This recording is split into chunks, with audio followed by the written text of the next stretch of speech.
৭২-এর সংবিধান মোতাবেক তো শেখ হাসিনা এখনো প্রধানমন্ত্রী। শেখ হাসিনা যে পদত্যাগ করে নাই এই কথা বলছে না, আপনারা শুনেন নাই? শেখ হাসিনা বলছে কিনা যে আমি পদত্যাগ করি নাই?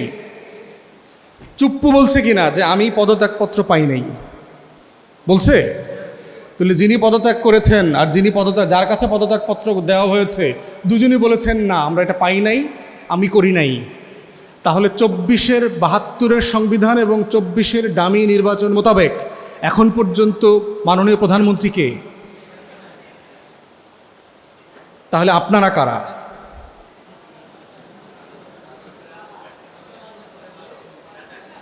সংসদে যারা বসে আছেন আপনারা কারা? তাহলে অ্যাট এ টাইম কি ২টা প্রাইম মিনিস্টার, ২টা পার্লামেন্ট থাকতে পারে একটা রাষ্ট্রে?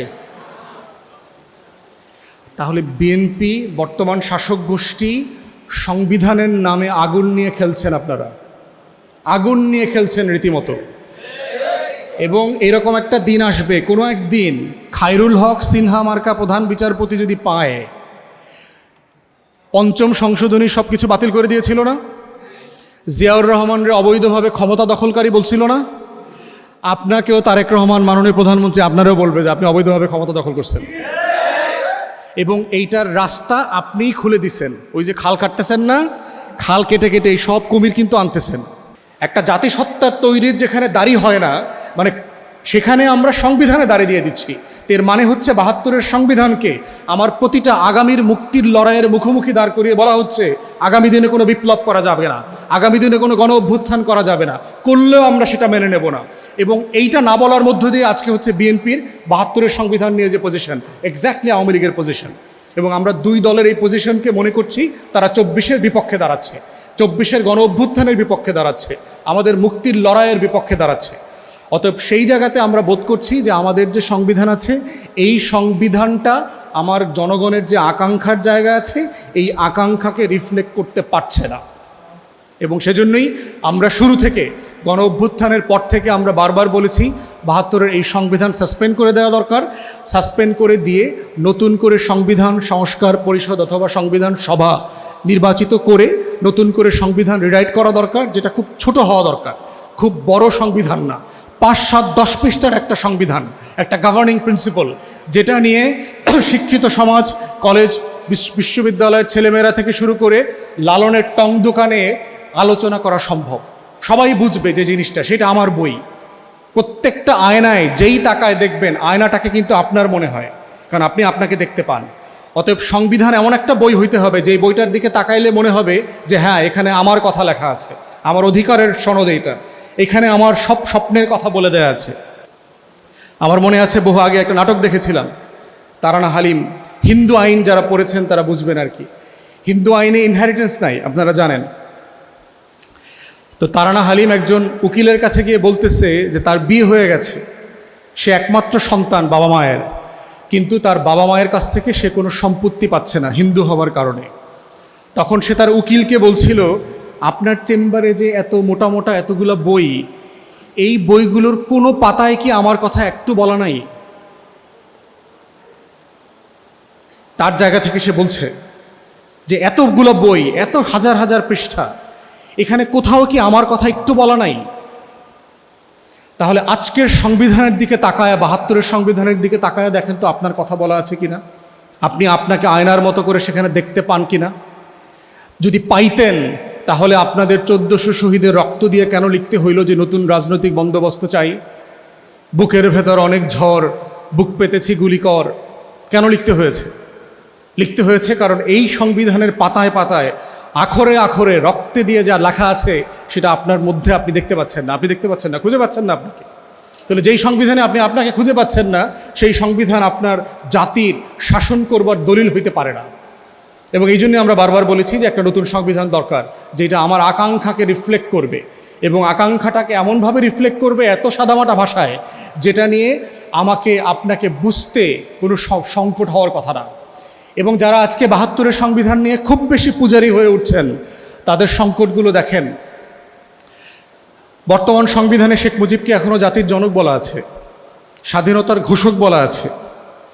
তাহলে ৭ই মার্চ এবং ২৫শে মার্চ আপনারা পালন করলেন না কেন? শেখ মুজিবের মূর্তিতে ফুল টুল দিলেন না কেন? মাজার জিয়ারত করলেন না কেন? সেই দিন কেন আপনারা বললেন যে স্বাধীনতার ঘোষক জিয়াউর রহমান? আপনি তো সংবিধান পরিপন্থী কাজ করলেন, অথচ আপনি তো শপথ নিলেন কয়দিন আগে না এমপি হইলেন ঢাকঢোল পিটায়া, যে সংস্কার পরিষদের সদস্য হইলেন না সংবিধানে লেখা নাই বলে। তাহলে সংবিধানে যেটা লেখা ছিল সেটা মানলেন না কেন? আপনি সংবিধান লঙ্ঘন করলেন না? শপথ কী ছিল? আমি এই গণপ্রজাতন্ত্রের সংবিধান রক্ষা করিবার শপথ নিলাম, তাই তো লেখা আছে এই শপথে। আপনারা আজকে ছাত্রছাত্রীরা সবাইকে সংবিধানে শপথটা পড়বেন যে একজন এমপি মন্ত্রী কি শপথ নেয়। প্রধানমন্ত্রী তার প্রথম শপথের প্রথম এলিমেন্ট হচ্ছে সংবিধান সমুন্নত রাখার শপথ। তাহলে যেই সংবিধানের জন্য আমাদের প্রত্যেক বড় ভাই দিন রাত পার্লামেন্টে ঘন্টা পর ঘন্টা কথা বলছেন, আপনারা সমুন্নত রাখলেন না তো। সংবিধানে বলে দেওয়া আছে যে প্রত্যেকটা সরকারি অফিসে শেখ মুজিবের ছবি টানানো থাকবে। কই বাংলাদেশের প্রধানমন্ত্রীর অফিস থেকে শুরু করে কোনো অফিসে তো শেখ মুজিবের ছবি দেখলাম না। তাহলে সেটা কেন করছেন না? আপনারা ইতিমধ্যে বলেছেন যে আপনারা ৭২-এর সংবিধানও মানেন, কিন্তু আবার পঞ্চম সংশোধনী ফিরায় নিয়ে আসবেন। কিভাবে আনবেন? সংশোধন করে কি পঞ্চম সংশোধনী ফিরায় নিয়ে আসতে পারবেন? বেসিক স্ট্রাকচার অফ দ্য কনস্টিটিউশনের জুরিসপ্রুডেন্স ডেভেলপ করছে না বাংলাদেশের আওয়ামী সুপ্রিম কোর্ট।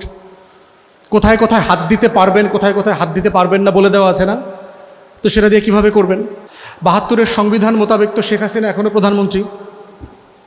শেখ হাসিনা যে পদত্যাগ করে নাই এই কথা বলছে না, আপনারা শুনেন নাই? শেখ হাসিনা বলছে কিনা যে আমি পদত্যাগ করি নাই? চুপ্পু বলছে কিনা যে আমি পদত্যাগপত্র পাই নাই? বলছে?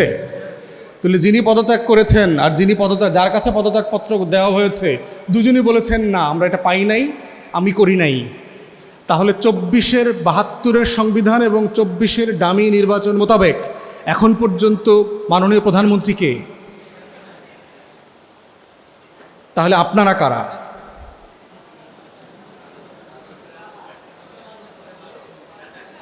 সংসদে যারা বসে আছেন আপনারা কারা?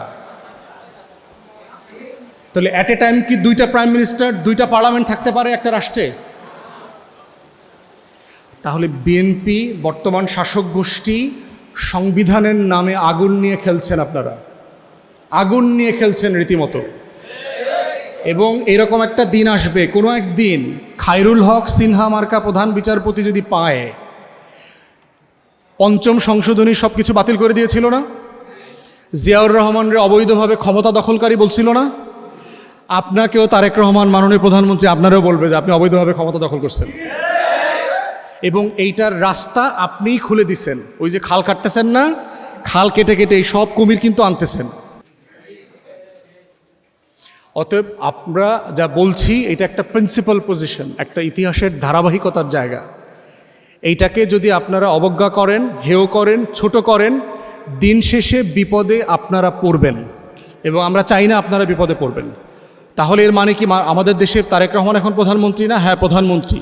আপনি প্রধানমন্ত্রী ২৪-এর গণ অভ্যুত্থানের কারণে, ৭২-এর সংবিধানের কারণে না।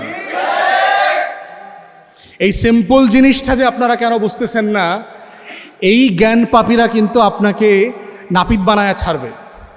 আপনারা নাপিতের গল্প জানেন?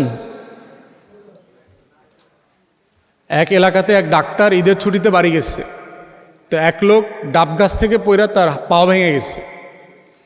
তো এখন ডাক্তারের চেম্বারের পাশেই হইল নাপিতের চেম্বার। তো গ্রামের দেখছেন না টং দোকান, চায়ের দোকান আছে না? চায়ের দোকানে দেখবেন যে লুঙ্গি পরা বুদ্ধিজীবীর অসম্ভব অভাব নাই। দেখবেন খালি গায়ে লুঙ্গি পরা হাঁটু উঠায় চা খায় আর ব্যাপক বুদ্ধিজীবী, মানে দেশের 14 গোষ্ঠী উদ্ধার করতেছে মিনি পার্লামেন্ট ওইখানে। তো ওই টং দোকান থেকে বললো এক চাষা যে ওরে ওই ডাক্তার যা যা দিয়ে অপারেশন করে ওর প্রায় সব কিছুই নাপিতের দোকানে আছে, ওরে নাপিতের কাছেই নিয়ে যা, ডাক্তার যেহেতু ছুটিতে গেছে। কথা সত্য তো? কথা সত্য না? ডাক্তার যা যা ব্যবহার করে, কাছাকাছি কাটাকাটি যা যা করে, নাপিতের দোকানে সব আছে না? নাপিতের দোকানে সব আছে। তো রুগীরে লইয়া আপনার নাপিতের দোকানে গেছে। তো নাপিত তো পুরো থতমত খায়া গেছে যে আমার কাছে আসছে, কি সমস্যা। তো সে হাত পাও চিপ্পা চাপ্পা কাটটা কুটটা মোটামুটি একটা মানে বান্ধা বুন্ধা দিয়ে দিছে আর কি। তো ওই লোক কদিন পরে আসলে হাঁটতে টাটতে পারতেছে মোটামুটি, পড়ে গেলেও। এখন নাপিতের তো ব্যাপক সুনাম। এখন যেই অসুস্থ হয় সে আর ডাক্তারের চেম্বারে যায় না, সে নাপিতের দোকানে যায়। ওখানে চুলও কাটায়, ডাক্তারিও করে, নাক কান গলা বিশেষজ্ঞ যা যা লাগে সব নাপিত করে। ডাক্তার ছুটির পরে ফিরে আসছে। আয়সা দেখে এখন তো রোগী নাই, সব নাপিতের দোকানে। এখন ডাক্তার চিন্তা করতেছে কি করা যায়। ডাক্তারের এক বুদ্ধিমান বন্ধু আছে, সে বলল যে সার্জারির উপরে যে মোটা বইটা আছে, যে লেখা থাকে যে কেমনে সার্জারি করতে হয়, ওইটা নাপিতরে দেওয়ার জন্য। এখন নাপিত পরের দিন ওই বইটা দেওয়ার পরে এখন দেখি পরের দিন আর নাপিতের দোকান খোলে না। 2 দিন 3 দিন হয়ে গেছে, নাপিত দোকান খোলে না। কি ব্যাপার? বলে যে স্যার ধারা মুখস্থ করতেছি। বুঝছেন না এখন সারাদিন আপনারা পার্লামেন্টে কি দেখতেছেন? নাপিত যখন ডাক্তার হয় ওর খালি ধারা মুখস্থ করা লাগে। এই খালি দেখবেন আর্টিকেল কয়, খালি অনুচ্ছেদ কয়, খালি ধারা কয়, কিন্তু ওই আলোচনার ভিতরে মানুষ নাই, জনগণ নাই, 24 নাই, গণ অভ্যুত্থান নাই, আমার 1400 শহীদ নাই। এই নাপিত সংবিধান বিশেষজ্ঞরা হচ্ছে বাংলাদেশের আকাঙ্ক্ষার সবচেয়ে বড় সংকটে পরিণত হয়েছে এখন।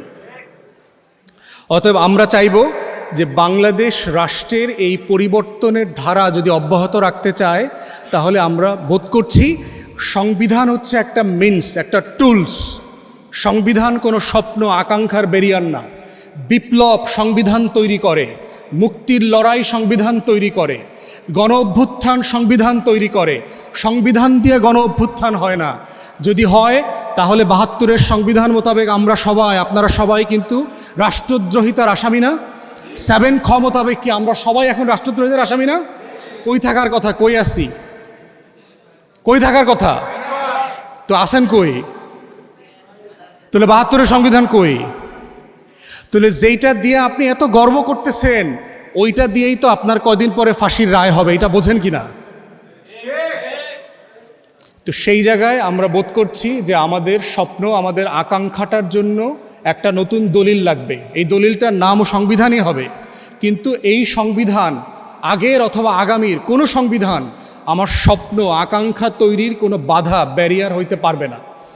এটাই হচ্ছে আমাদের এই জেনারেশন গণ অভ্যুত্থানের তরুণ তরুণীদের যে নতুন বন্দোবস্তের দায়, সেই দায় ও দরদের রাজনীতির জায়গা। সবার প্রচণ্ড গরম লাগতেছে, আমার বক্তব্য এখানে শেষ করছি। যদি কারেন্ট আসে তারপরে কিউএনএতে চলে যাবো, যদি আপনাদের প্রশ্ন উত্তর থাকে। সবাইকে অসংখ্য ধন্যবাদ। আসসালামু আলাইকুম।